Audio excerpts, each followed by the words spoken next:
Hello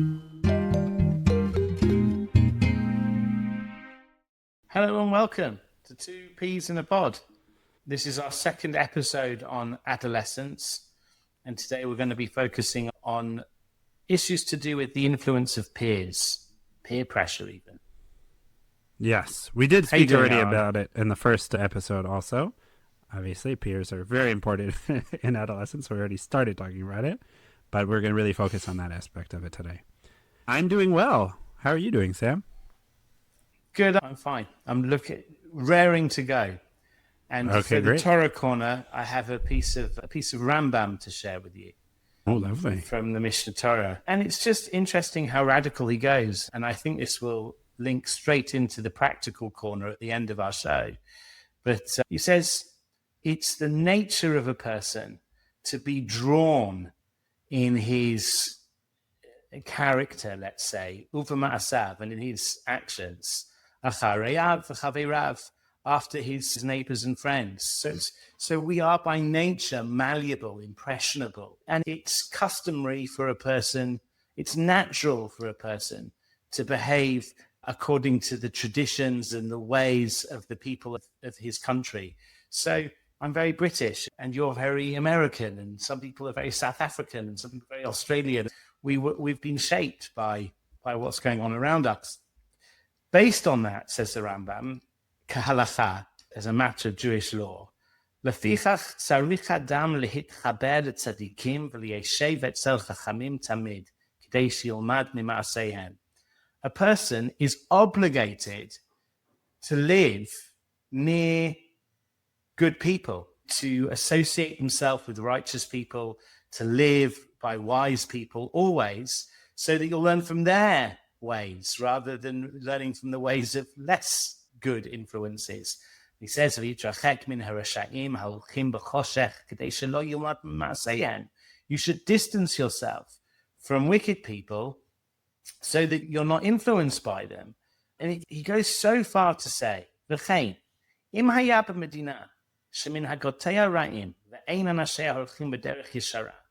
if you live in a country where the customs are bad and the people don't walk in an upright way, you need to move. Go and literally pick up life and relocate to a place where the people are righteous and their customs are good. But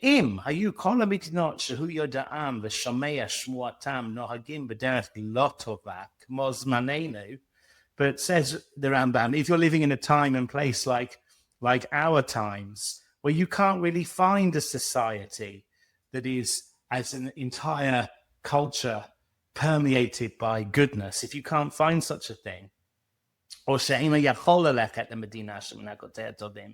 you can't, for one reason or another, you're just unable to relocate. He says, Yeshev levado yechidi. Try and keep yourself to yourself. Live as isolated a life as you can. And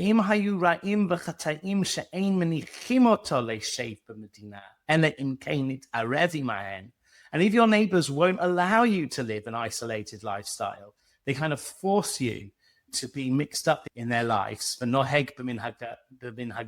to kind of accustom yourself to their customs. Go and live in the caves or the wilderness. But don't accustom yourself in the ways of sinners. So to boil down what he said, saying, when you choose a place to live, when you're buying a house, you're kind of setting that, you really need to consider what sort of neighborhood you're moving into. Are the people around you going to influence you for the better or for the worse? And so much so is this a consideration that if you're rightly scared of the negative influence of your surroundings, you should live in a cave. You should run away from such influences. And the reason I think this leads directly to practical corner is this: adolescents are in the midst of forming their kind of social identity, and their social lives are becoming much more important to them than they had been previously in adolescence. But I think that one thing we can do as adults is we can showcase to our children a certain amount of intentionality about who we are friends with. I think our children should be able to see that we've chosen our friendship groups. We haven't just fallen into them. I think one of the hardest decisions that Gabby and I made, my wife and I made as a married couple, was where are we going to live? I got the job at the University of Haifa, and we lived in Haifa for a while. It didn't suit us. Where are we going to live? This became a decision for the entire family, but obviously the parents were, my wife and I were in charge, but it was a decision that affected the entire family. And we set about it in a very intentional way. Well, what are the things we want from a home, from a hometown, from a neighborhood, but more importantly, who are the sorts of people we want to be associated with? Who are the sorts of people we want to be influenced by? I think that if our children can see that's something that we do intentionally and that we don't fall into these things, then we're setting a good example. So that's my Torah corner, Aaron. That's very nice. Thank you for sharing that. I think it's also, I'm happy that the two of you didn't need to move to a cave in the end. I found you and some other wonderful people in our community in Shevet Avim. Yeah, thank God. And I think that in terms of some of the challenges with that in that regard also is, it's hard to know, right? When you're choosing your environment, what that will be like. And that also the environment may change over time too. Like another challenge. But yes, definitely in terms of the influence that the environment exerts on us. Yeah. Very important. Yeah. Thank you for sharing. And the Rambam is very wide-eyed and cognizant of the fact that this isn't just something that affects teenagers. Something that affects adults. It is our nature to be influenced by those who surround us. Yeah, thank you. Thank you. Okay. Psychology Corner. Last episode, the theory that I presented was Erik Erikson's psychosocial development theory, and spoke about this stage of role identity and social identity, and role confusion, and about how really this stage is so important for developing one's own sense of identity and the role that a peer group plays within that theory. So I can't talk about it again, because that would be a bit repetitive. We've only just listened to that one.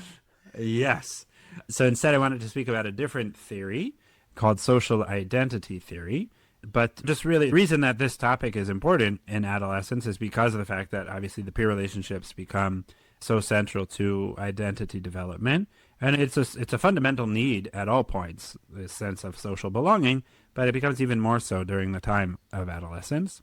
Peers all of a sudden become more important to one's existence than parents. That can be a challenge for parents also to deal with.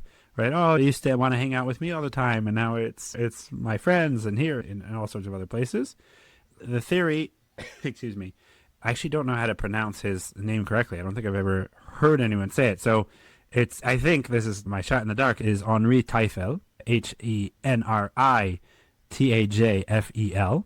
So his social identity theory goes as follows. There's really like three different, stages, I'd say. In terms of developing one's social identity. The first, stage or first part of the process is social categorization, where we're children will group people into groups based off of shared characteristics, right? So it could be, I go to this school, right, as opposed to all the other ones all the people who go to different schools, right, based off of religion, physical characteristics, gender, things of that sort.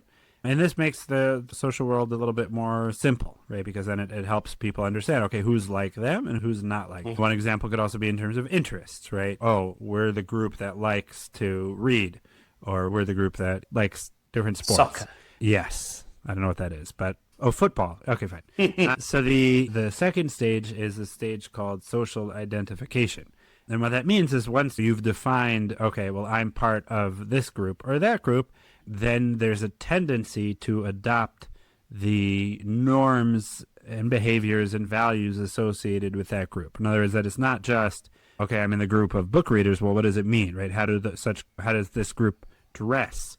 Or what do they think about global warming or politics or this or that, the other thing, which you might at first glance think, oh, that is nothing, the things have nothing to do with one another. And I think you don't need to look so far also in terms of political groups, right? Like, oh, for sure someone who's a part of this party, so they agree on 35 different issues have the exact same opinion as everyone else, even though one could make the case that there's maybe philosophically there are some connections, but there are no connections between them. Yeah, it's nice to see just how cleanly or how closely this theory relates to this Rambam, because the Rambam saying if you identify yourself with a group, then it's your thoughts, your actions, and your habits they're just all gonna be shaped by that. Yeah, for sure. And it might be like you said. So I joined this group because it's the football liking group. But that has nothing to do with how I wear my socks. But all of a sudden, there's a way that the kids in this group wear their socks, and then you end up doing it and feeling beholden to it. You have to, because you really deeply want to fit in. Yeah, for sure. And your self-esteem also becomes tied up with that group as well. In other words, you want the group to do well because that reflects on you too. The group's success, the group's standing is intimately connected to your own status. And we see this also in terms of, I'll talk also about conformity in a bit, but we can see this in terms of when an adolescent might change their dress or their taste in music based off of the peer group to which they've become attached. So first categorization, second identification, and third? Yeah.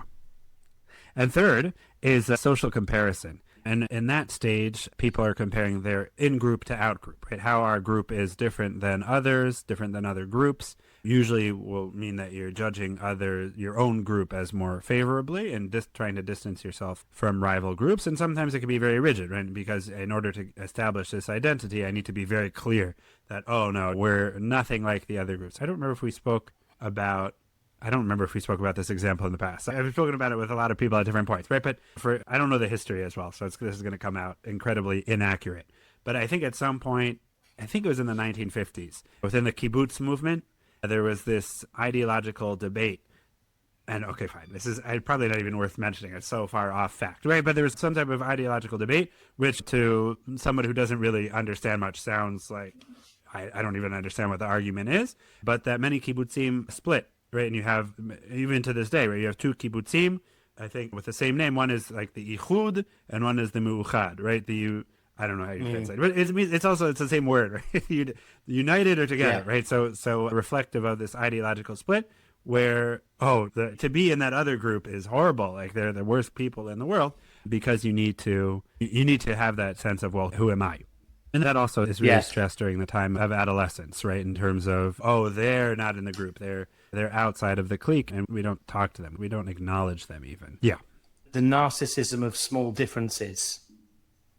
Ooh, I like that. I like that phrase. Where's that from? It's a phrase that I can't remember where it's from, but this third stage made me think about it, because small differences can become, when they impact upon social identity, small differences can become very major. It's like the butter side up and the butter side down. The Dr. Seuss book. Yeah. You guys call him Zeus? Fascinating. So mythological. Yeah, Dr. Zeus. Seuss. Dr. Horse. Anyways, okay. So this, in this social identity theory, there's really two different, maybe I should have started with this. There's two different identity or aspects of one's identity. There's a personal identity, right? Who I am as a person in terms of what do I like, what do I not like, what are my attributes, characteristics, traits, things of that sort. And then there's my social identity, which is the sense of self that I derive from being part of a certain group. So in adolescence, the social identity, sort of as part of wanting to further develop one's own personal identity, the social identity becomes much more emphasized. And it almost can function as a stand-in at some points for personal identity. And that's part of what the danger is of this stage too, getting into the discussion of conformity, which we will still get to shortly, is that sometimes in order to get to that concept of social identity, I forget that there is this concept of personal identity, that I can have my own identity, maybe that's even different than the group.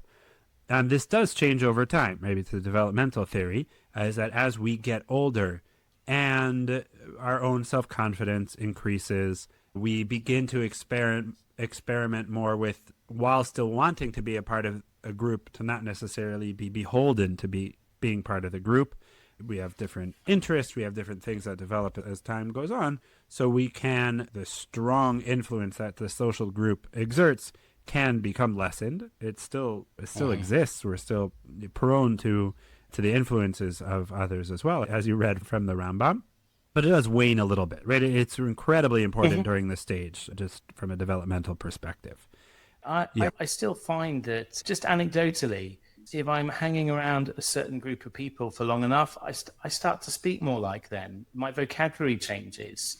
And I'm quite a long way past adolescence. And yet I still find that I'm malleable. And it's funny, a relatively elderly philosopher, I won't share her name because now I've given away her age, and that doesn't sound nice, but relatively elderly philosopher who, when she was young, met Ludwig Wittgenstein, the great Austrian British philosopher.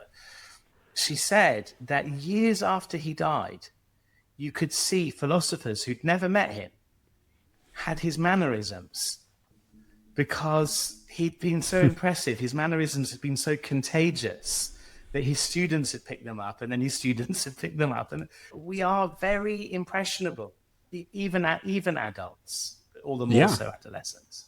I mean, I often notice how many mannerisms I've picked up from Shira, phrases of speech, things that I wouldn't used to say or do. Yeah. I hope it's in the other direction too. I mean, I don't know why it makes sense to me. Well, I'm sure it is. Anyway. Yeah. Okay, so I wanted to speak a little bit about conformity. One of the most well-known early psychology experiments were run by a man named Solomon Asch in the 1950s, where he wanted to check how prone we are to social pressure influencing us. And the experiment was that they were told they were doing like a vision test, the participants, and they needed to tell there was like a standard line and then 3 lines that they needed to compare and say, okay, which of the 3 lines is the identical or closest to the standard line. And they would go, and it was done in groups, and all the other participants were like plants, basically, of the researchers, and they would say like the wrong answer. Which line is out of the 3? A, right? And then you get to the person who's being studied. Are they going to agree with everyone in the incorrect answer because everyone has already said it?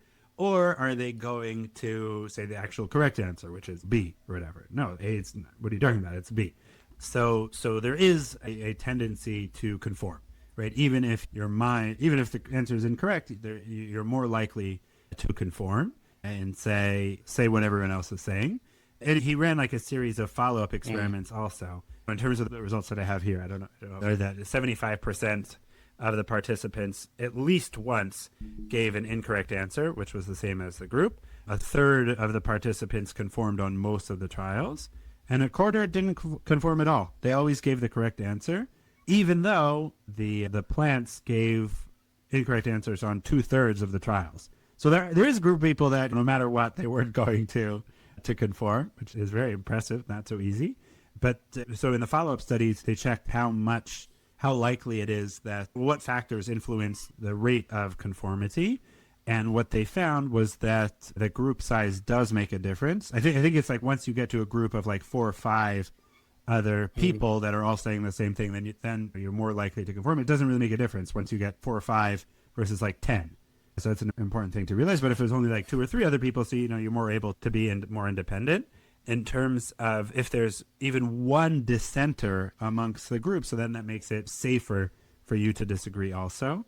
If you have 10 people saying, oh, it's A, one other person said it's B, so then you feel more comfortable saying it's B. And also in terms of your own confidence, that people who are more confident in their own ability are more likely to be open to not conforming.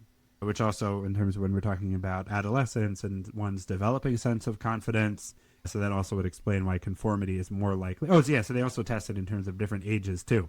That overall teens are more likely to conform. And I think, I saw somewhere that the pressure to conform is greater even at younger ages. In other words, I think it was like 6th to 9th graders Something like that. So, that subset of age, you're more likely to conform than when you're talking about people who are already in the second half of adolescence, when although the peer group is still incredibly important, their own identity has developed enough or their own identity, their own sense of confidence, that they feel safer and more capable of disagreeing, right? Of stepping up and saying, no, this is not what I agree with. So we'll talk about the takeaways for that in terms of parenting.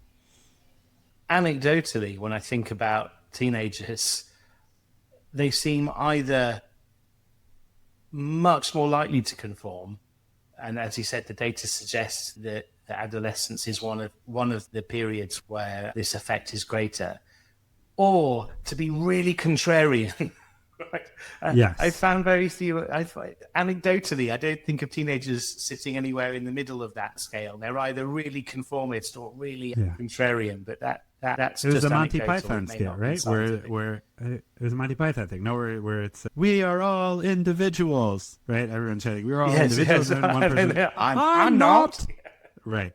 So, I think in those short, I don't know if it was a contraction, we are all or we're all, but in that short 5-word thing, there's so much wisdom, right, about how sometimes the conformity is expressed in the contrarianism. I don't know if that's indeed. Yes. Indeed. Whereas we all have the unacceptable haircut and style of clothing. Yeah. But sometimes, right, that you have the person who's being contrarian, but they don't have an actual peer group that they relate to. It's all just like a theoretical one. The Philosophy Corner. Okay, so when I'm thinking about peer pressure philosophically, there are two areas that spring to mind. One is in the study of ethics, which I'll come to, and one's in epistemology, which is a philosophy of belief formation and knowledge and good practice when it comes to belief. In ethics, most of the traditional Western systems of ethics seem to place a premium on impartiality. So utilitarianism, for example, is about maximizing pleasure. And it doesn't matter whose pleasure. So the pleasure of your children shouldn't be more valuable to you in strict utilitarian terms than the pleasure of somebody else's children. It's just you want to maximize pleasure across the entire human world, or maybe across the entire world. But not any person in particular's pleasure, just pleasure. And on the one hand, this adheres to an intuition we have, which is that impartiality is a good thing, that nepotism and things like that are morally troublesome. On the other hand, Michael Wischergrad, the great Jewish philosopher, brought an example from the Chinese media in which a father, after an earthquake somewhere in rural China, had decided to save an important party member over his own child. And the Chinese media celebrated this person as a good communist because he placed party before kith and kin.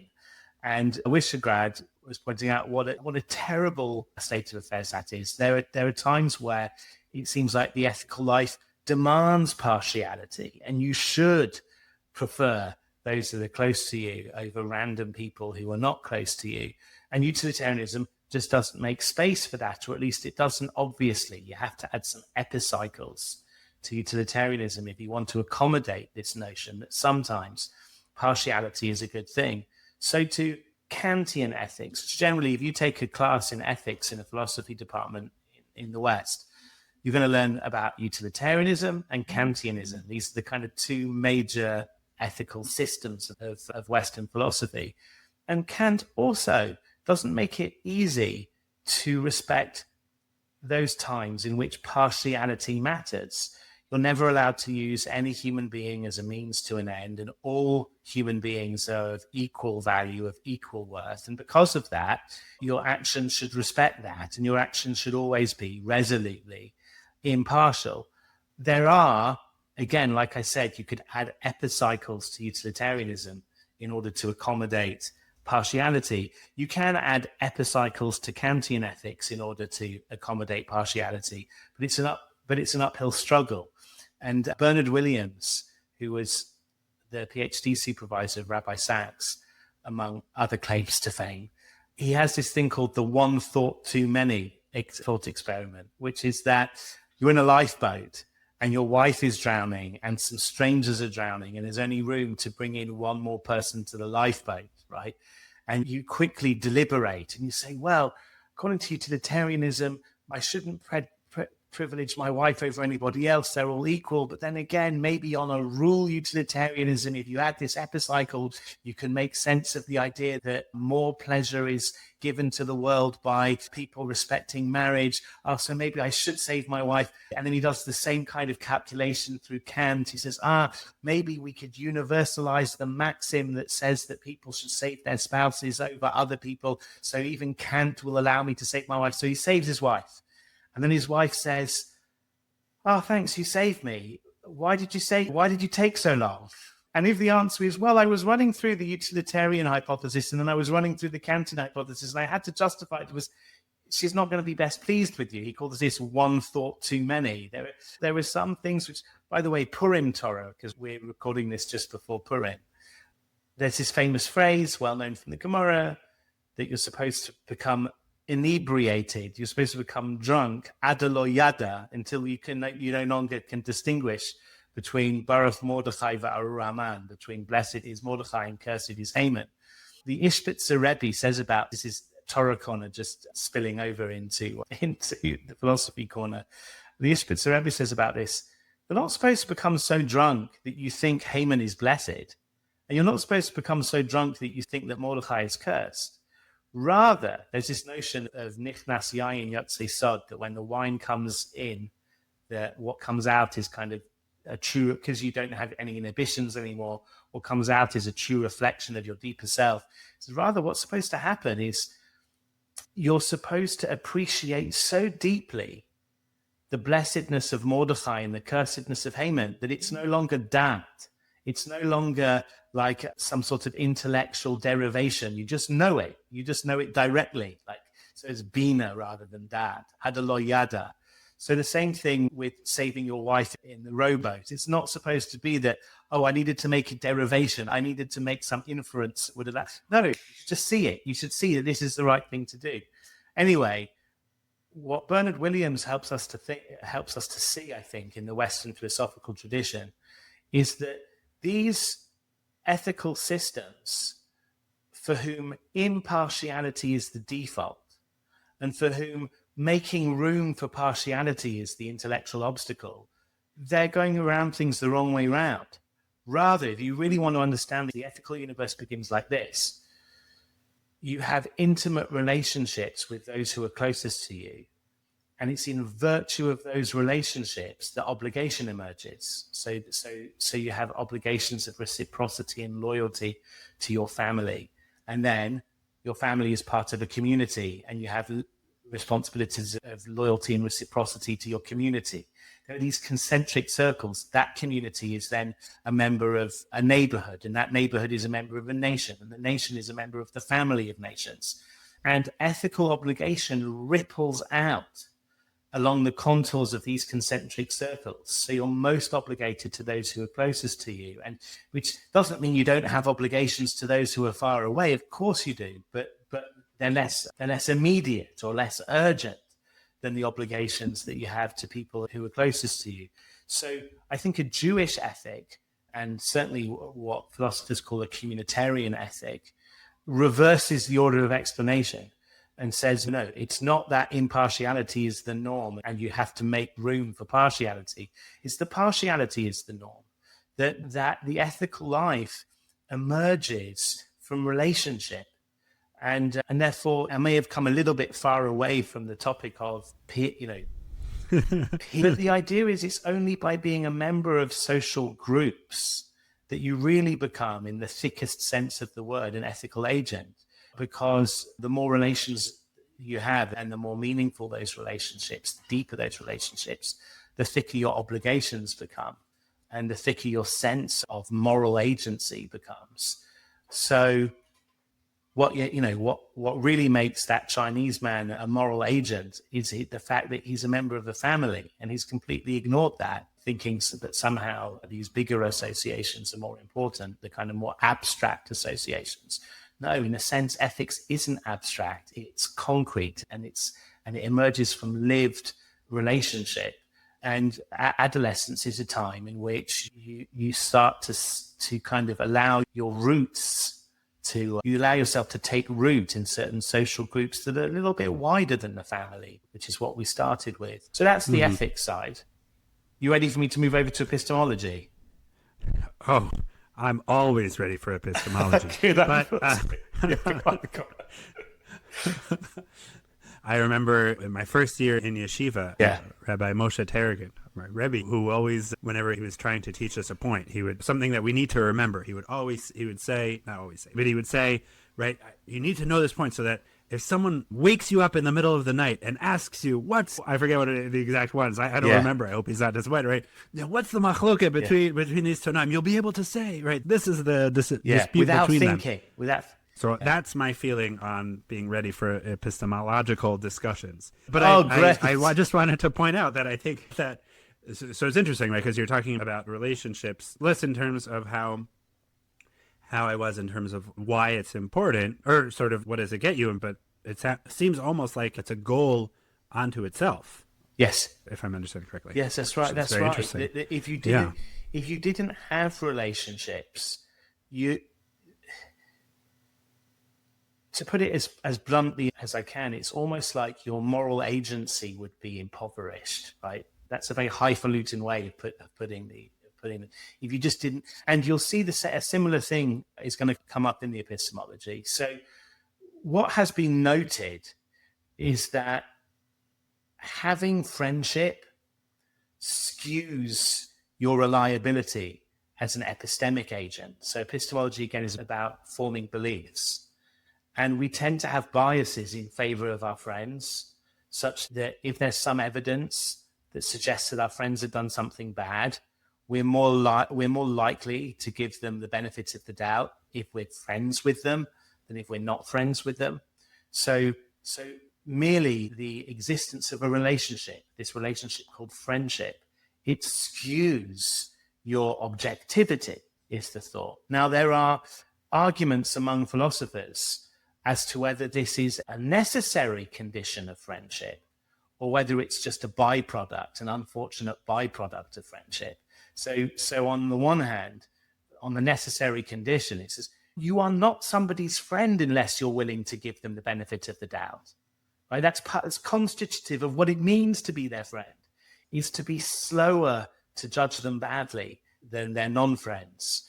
Other philosophers say, no, that can't be a demand of friendship to be epistemically non-objective, because that's a bad thing. Epistemology demands objectivity. It must just be a nasty side effect of friendship that we can try and correct for. It's a psychological problem we have, that we tend to skew the evidence in favor of our friends. But it doesn't have to be that way. It's something we can overcome. So that's a machloket between two schools of thought vis-a-vis the nature of friendship. But what I think is interesting to bear in mind is that let's imagine it true that having friends is going to render you a less objective judge of evidence, a less objective judge of data. Okay, let's accept that as a datum. It may be true, it may be false, it's argued about, but let's accept it as a datum. So what should you do? Should you just have no friends? Because as soon as you enter into a friendship, you've become skewed as a thinker.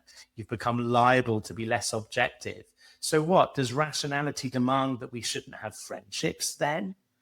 And should we do like the Rambam says and go and live in a cave? Not for fear of acting immorally, but for fear of acting irrationally. Because to react to data in a biased way is to act irrationally. And if you want to be maximally rational, right, you might say, well, I have to go and live in a cave because as soon as I have friendships, it's going to skew my ability to look at data objectively. Well, there are two responses to this problem that are both kind of interesting, so I'll share them with you. One response is that there are two types of rationality. There's epistemic rationality and there is practical rationality. Epistemic rationality is all about making sure your beliefs are justified by the evidence, and that the confidence with which you hold your beliefs is in direct correspondence with how strong the evidence or how weak the evidence. Epistemic rationality is just about having a good fit between your beliefs and the evidence. That's it. Practical rationality, by contrast, is about acting, not about beliefs. It's about acting in ways which are likely to make you flourish, acting in ways which are likely to kind of further your goals. And it turns out that these two types of rationality, though they often complement one another, can sometimes come in conflict. So an example would be if I put a gun to your head and said, form the belief that 2 + 2 = 5, otherwise I'm going to kill you, right? And let's say I've got some reliable mind-reading device that will let me know whether you've succeeded in forming this false belief. Well, in the situation I've just engineered for you, it's practically rational for you to form a false belief. It's never epistemically rational to form a false belief, to knowingly, wantingly form a false belief. So we've seen that the two can come in conflict. What in this particular context, what's practically rational for you is to be epistemically irrational for a moment. If you could hypnotize yourself to form the false belief that 2 + 2 = 5, then according to practical rationality, you should. And I would say in general, when practical rationality trumps, when the two are in conflict, practical rationality and epistemic rationality, in general, I would say practical rationality should trump epistemic rationality. So in general, so how does this relate to friendship and peer groups? Well, if you recognize that friendship is going to skew your objectivity, one response is to say, well, I'm going to go and live in a cave. And that's epistemically rational. But it's not practically rational because human beings don't flourish. We're social animals. Human beings don't flourish outside of friendships. So the practically rational thing to do is to engage in friendships, knowing that this is likely to skew your objectivity. And being aware of that going in might help you at least to mitigate against the extremes, right? So it's good for us to know that we have biases so we can try and keep them in check. But trying to live a life where you develop no biases at all would be practically irrational. That's one response to the problem of friendship. The other response is this, and it comes from an area of epistemology called social epistemology. And it says, look, beliefs, there's what you believe, there's what I believe, there's what he believes, what she believes. But there's also what society as a whole believes. And as a society, our knowledge keeps on expanding. We know more and more things as we move into the future collectively as a society. Last night, I read a headline that we've discovered hundreds more moons of Saturn, right? Just now, right? So we have discovered more. Our knowledge, our collective knowledge keeps growing.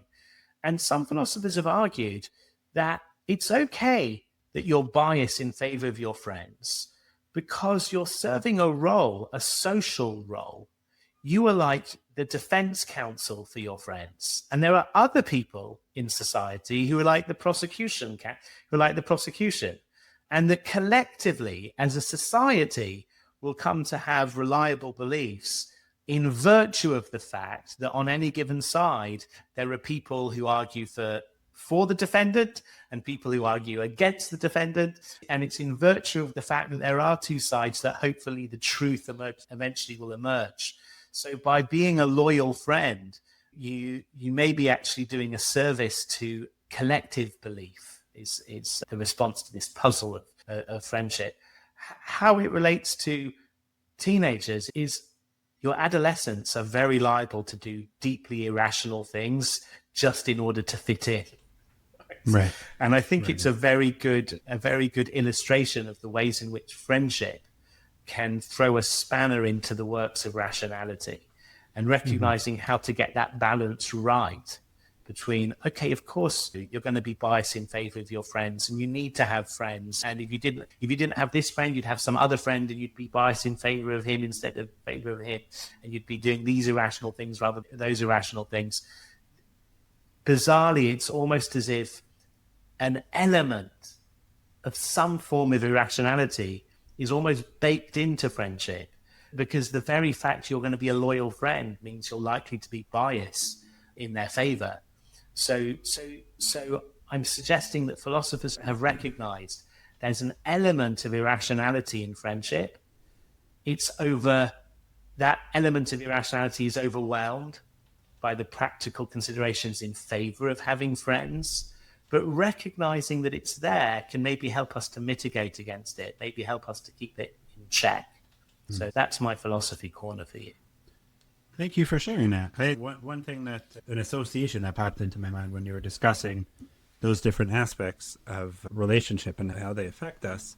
There's a story, going back again to more Torah corner. The story in the Gemara in Masechet Bava Batra, Daf Yud, where the Talmud there is discussing in general the command to give tzedakah, to give charity. And one of the stories that it records is a dialogue that takes place between Turnus Rufus, who's one of the Roman leaders of the time, and Rabbi Akiva, where he asks, Turnus Rufus asks Rabbi Akiva, if your God loves the poor, then why does he not give them money? And Rabbi Akiva says, because he wants us to give it, and through that achieve salvation.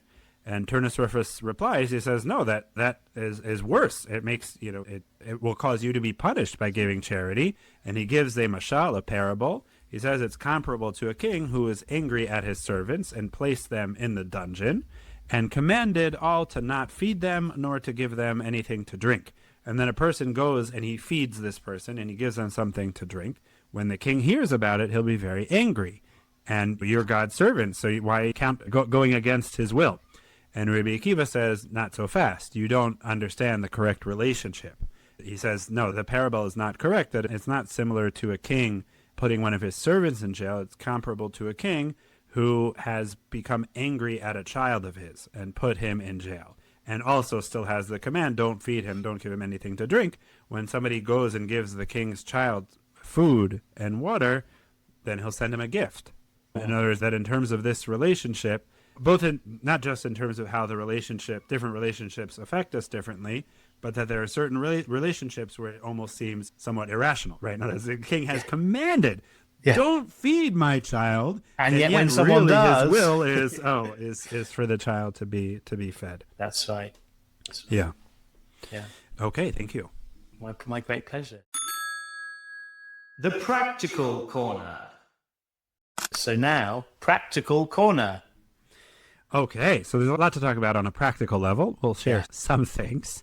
Number one is helping your children build self-confidence. So by helping them figure out what their own strengths and hobbies and personality are, giving them responsibility, a feeling of independence, etc. Because of the fact that the greater someone's self-confidence is, the less they may feel that they have to rely on the social identity aspect. In other words, someone who feels good about themselves and capable and independent and strong feeling of agency will not be as liable and susceptible to group pressure in general. And that's one thing to keep in mind.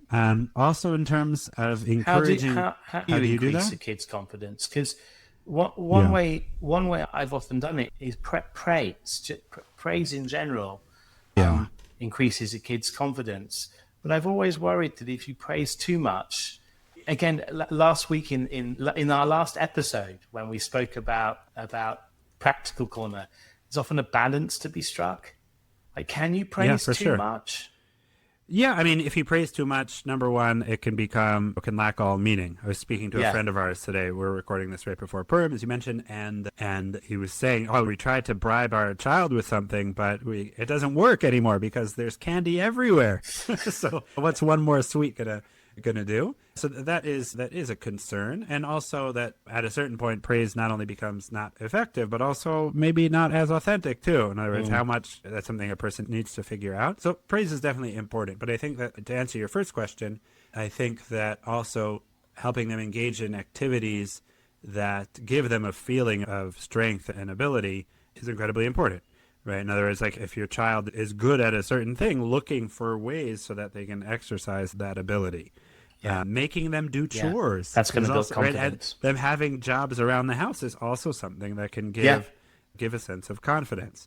It's often something, one of the main complaints when parents come with their children to therapy is, he doesn't have enough confidence, enough self-confidence. So I try and help them also think of ways that they can boost a child's self-confidence by figuring out what are they good at, what's important to them, and figuring out ways that they can increase. So think of this in terms of the philosophy corner.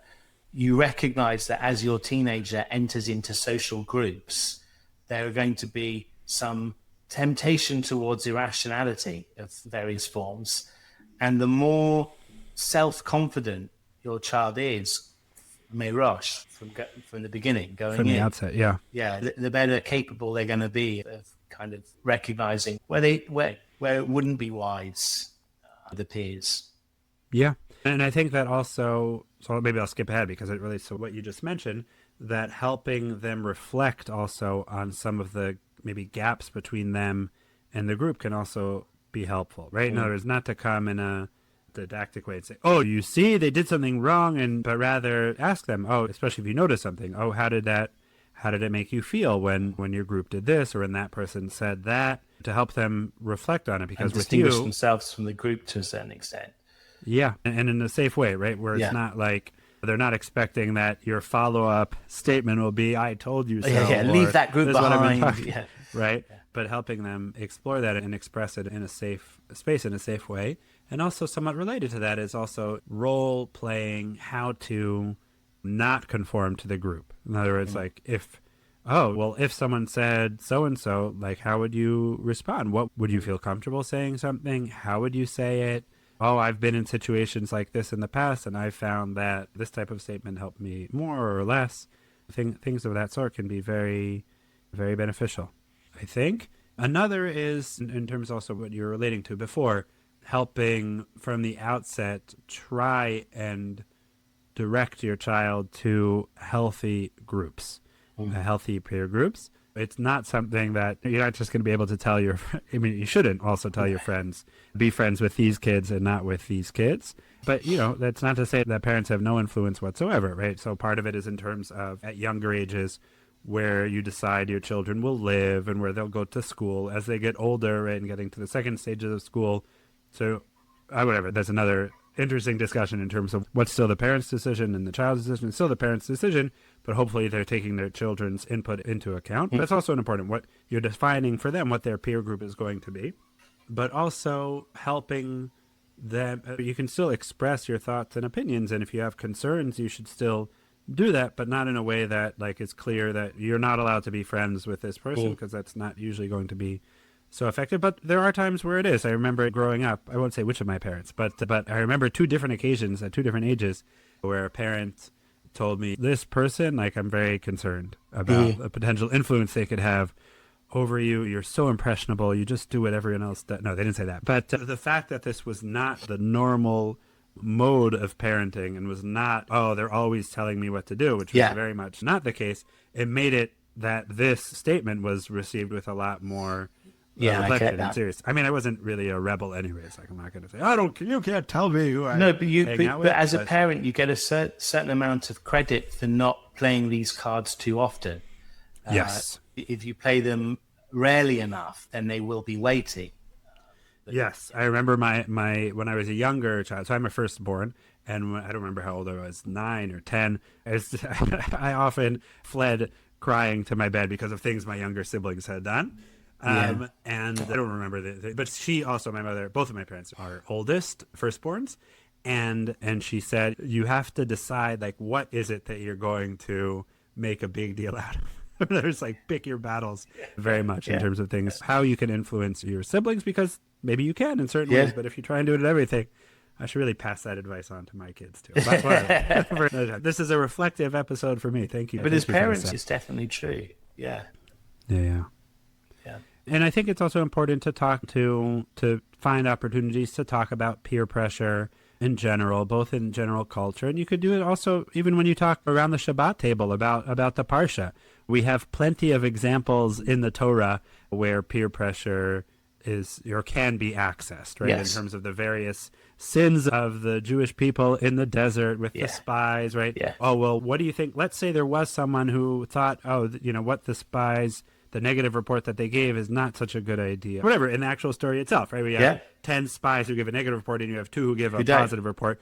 What do you think they were going through, right? Was it difficult for them? Was it easy for them? What made it that they were helped? And we have all sorts of midrashim also that can give voice to that, to those aspects, right? The fact that, let's say, Kalev, when all the other spies were preparing their negative report, he specifically went to where our forefathers were buried to daven for wisdom. And I think I have an article about this. That's why all these examples are in my head. And when Moshe sends Yehoshua, the other spy, so he changes his name, right, from Hosea to Yehoshua. So which also, there's the element of God is with him. And also the fact that he has this teacher, right, this relationship that he can reflect on as well. Yeah, so that's one way to use that story to discuss peer pressure with your children. Yeah, it's helpful to keep communication open with your kids, to not cut things off. That's obviously incredibly important. And like I said right at the beginning of this episode, I think there are ways in which you can showcase to your kids how you go about forming relationships and friendships and the role that social groups play in your life and your identity. They can see that. Yeah, and also about how you deal with differences between you and your friends, right? How you can disagree with and respect. Remain friends and And also within the couple relationship too, between spouses. It's also that's probably the relationship that the children are most exposed to in terms of your relationships with others. Yeah. So how you disagree. To go back to the Rambam, your similarities and differences. To go back to the Rambam, but before he advises you to flee to the caves and the mountains, before he does that, he says, try living alone, even though you're in the city, even though you're surrounded. And I think that is an important skill to learn. Sometimes you can't escape negative influences. You can't escape negative social groups. Or you might, let's say you might work in a hostile environment, or you might work with people who have very different values to you, or you might, I think the workplace is a good example, actually. How do you react to that? And your kids can maybe see how you react to that, because it's not always possible to surround yourself only with positive influences. We live with all sorts of influences. Yeah. So showcasing to our kids the ability we have to be resiliently ourselves and stand for our values and whatever in the face of negative influences. That's an important example. Very much so.